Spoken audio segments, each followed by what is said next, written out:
Hello నమస్తే welcome to Telugu 360 trending today.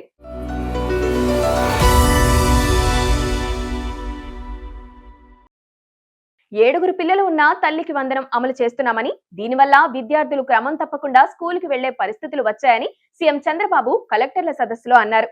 64 లక్షల మందికి పెన్షన్ ఇస్తున్నామని, ఇది దేశంలోనే అతిపెద్ద స్కీమ్ అని ఆయన తెలిపారు. ఉచిత బస్సు అమలు చేయలేమని కొందరు విమర్శించారని, కానీ అది సక్సెస్ అయిందని ఆయన పేర్కొన్నారు. దాంతో ఆర్థిక వ్యవస్థలో చాలా మార్పు వస్తుందని చంద్రబాబు అన్నారు. రాయలసీమలో డ్రిప్ ఇరిగేషన్ లాంటి విధానాలతో మంచి ఫలితాలు సాధించామని, ఇప్పుడిది కోనసీమగా మారుతుందని సీఎం చంద్రబాబు అన్నారు. పట్టిసీమతో డెల్టాలో వాడే కృష్ణా నీటిని పొదుపు చేసి శ్రీశైలం ద్వారా రాయలసీమకు నీళ్లు ఇవ్వగలిగామని ఆయన తెలిపారు. హంద్రీనివా కాలువతో కుప్పం వరకు కృష్ణా నీళ్లు తీసుకెళ్లామన్నారు. వాణిజ్య పంటల విషయంలోనూ సరైన సమయానికి నిర్ణయాలు తీసుకుని లాభం వచ్చేలా చేయాలని కలెక్టర్లకు సూచించారు. మహిళల భాగస్వామ్యం లేకుండా వికసిత భారత్ సాధించలేమని లోక్సభ స్పీకర్ ఓం బిర్లా అన్నారు. తిరుపతి మహిళా సాధికార సదస్సులో రెండో రోజు ఆయన మాట్లాడారు. భద్రత, ఆత్మ నిర్భరత ప్రతి మహిళకు అందాలి. స్త్రీలను అన్ని రంగాల్లో మరింత ముందుకు తీసుకొచ్చేలా చర్చించాం. పంచాయతీ స్థాయిలో కంప్యూటర్ సెంటర్ ఉండేలా చూడాలి. అన్ని రాష్ట్రాల్లో విమెన్ కమిటీలు ఏర్పాటు చేయాలి. మహిళలకు 33% రిజర్వేషన్ కల్పించాలనేది పీఎం కళ అని ఆయన తెలిపారు.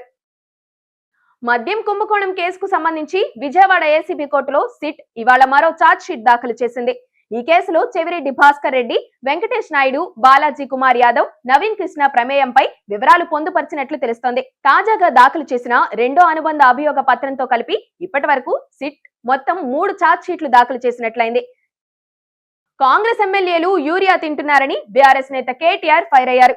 Miryalaguda MLA Lakshma Reddy gunmen lorry urea తీసుకెళ్తున్నారని వార్తల్లో చూశానని తెలిపారు. ఒక గన్మెనే లారీ తీసుకెళ్తే ఎమ్మెల్యే గోదాం ఖాళీ చేసి ఉంటారని ఎద్దేవా చేశారు. మరోవైపు విషయం తెలిసి గన్మెన్ పై జిల్లా ఎస్పీ శరత్ విచారణకు ఆదేశించారు. తమకు ఇవ్వాల్సిన యూరియాను బ్లాక్ లో అమ్మడంపై రైతులు ఆగ్రహం వ్యక్తం చేస్తున్నారు. ప్రైవేట్ కాలేజీల బంద్ పంచాయతీ సీఎం రేవంత్ రెడ్డి వద్దకు చేరింది. ఈ విషయమై సీఎంతో డిప్యూటీ సీఎం భట్టి విక్రమార్క, మంత్రి శ్రీధర్ బాబు భేటీ అయినట్లు తెలుస్తుంది. నిన్నటి సమావేశ సారాంశం కాలేజీ యాజమాన్యాల డిమాండ్లను మంత్రులు సీఎంకు వివరించారని సమాచారం. దీంతో ఫీజు రియంబర్స్మెంట్ బకాయిల చెల్లింపుపై ప్రభుత్వం ప్రకటన చేసే ఆస్కారం ఉందని కాలేజీ యాజమాన్యాలు భావిస్తున్నాయి. కాంగ్రెస్ కు ఓటేస్తే ఇళ్లు కూల్చమని లైసెన్స్ ఇచ్చినట్లేనని కేటీఆర్ అన్నారు. కేసీఆర్ 1,00,000 మందికి ఇళ్ల పట్టాలిస్తే కాంగ్రెస్ 1000 ఇళ్లు కూల్చిందని విమర్శించారు. ఇందిరమ్మ రాజ్యం అంటే ఇళ్లు కూల్చుడేనా అని ప్రశ్నించారు.